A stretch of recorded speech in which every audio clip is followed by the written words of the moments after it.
We've had a lot of friends get married before us, and one of my favorite recommendations and pieces of advice for our wedding day was to take a chunk of time for ourselves. And that's what we did right before we walked in for our first dance.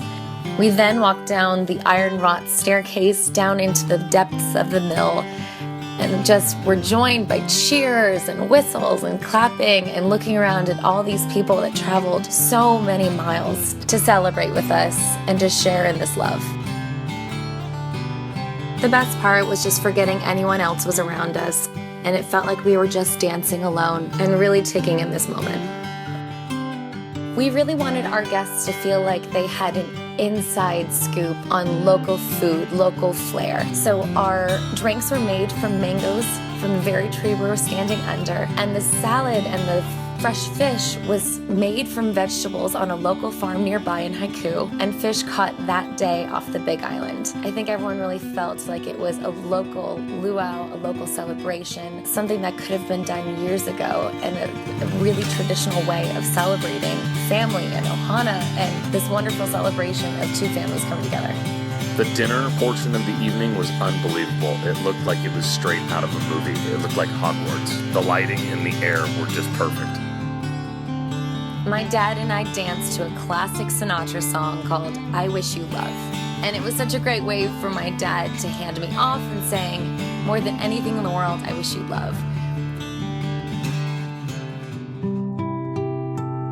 I transformed my look into looking like more of a traditional Hawaiian bride by adorning an intricate haku lei and dancing the hula for Derek.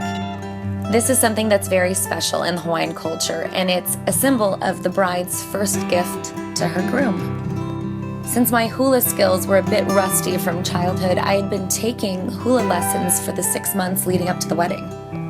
It was both thrilling and also very nerve-wracking to not only be doing this in front of Derek and it being such an intimate thing between us, but also having 150 people watching me.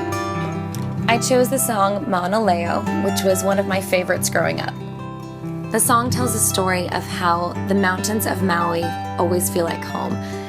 And for me, dancing this song for Derek, it was my way of telling him that he would always be my home.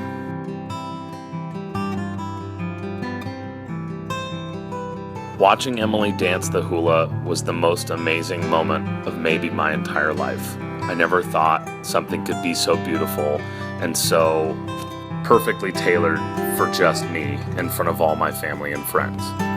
I'll never see anything more beautiful than my new wife dancing the hula.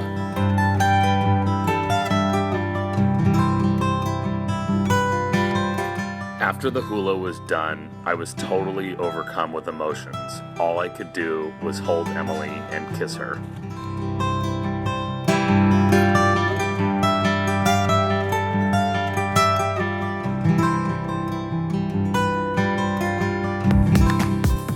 Another thing I remember is trying to calm Emily down because the power was out, and I guess I didn't even notice that all the lighting was out, and we were all freaking out that we weren't going to have music and no one was going to dance and everything was going to go wrong. But then just when it seemed like all hope was lost, the power actually came back, and I just remember seeing the relief on Emily and Emily's mom's eyes and just knowing that everything was going to be great.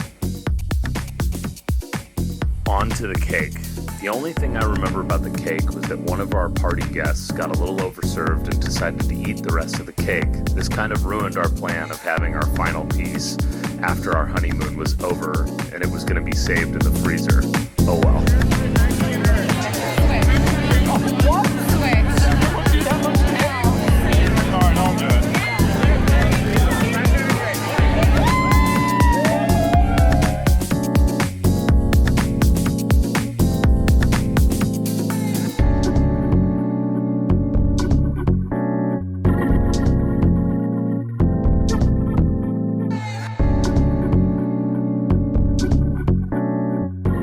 With all the tradition and pomp and circumstance portions of the reception done with, it was really time to party.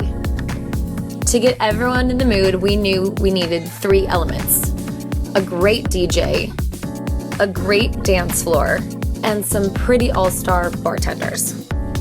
Luckily, we had all 3. We had a final head count of 149 guests. We had guests coming in from New York, Boston, Texas, all over California, and almost 30 guests from different parts of the islands. In my dad's toast to us, he totaled up the amount of miles that people had traveled to celebrate with us in Maui. He also noted that if everyone gave $1 per mile, we could make this new couple millionaires.